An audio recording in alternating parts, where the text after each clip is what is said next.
চুয়ান্ন বছর পর আবার ছেদ পড়ছে পঞ্চকোট রাজবাড়ির পুজোয়। ঠিক ৫৪ বছর আগে যুবরাজ ভুবনেশ্বরী প্রসাদ সিংহ দেওর মৃত্যুর জন্য একবারের জন্য থেমে গিয়েছিল কাশিমপুরের পঞ্চকোট রাজবাড়ির পুজো। সেই ঘটনার পুনরাবৃত্তি হচ্ছে এবার।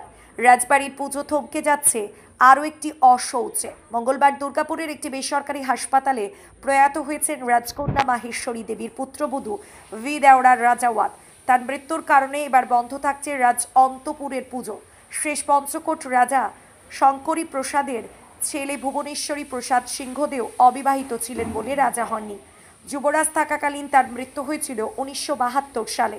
এরপর তার বিবাহিতা বোন মাহেশ্বরী দেবী প্রসাদের অধিকার নেন। তিনি রাজবাড়ির পুজোয় বলি বন্ধ করে দিয়েছেন। এই পুজোয় রাজবংশের কোনো শরিক পরিবার অংশগ্রহণ করেন না। তারা পুজো করেন দেবী বাড়িতে। সেখানে যথারীতি পুজো হচ্ছে। জিতা অষ্টমীর পরদিন থেকে পুজো শুরু হয়ে গিয়েছে। রাজবাড়ির অন্দরের পুজো যে এবার হবে না তা জানিয়েছেন রাজকন্যার পুত্র অংশুল রাজাওয়াত।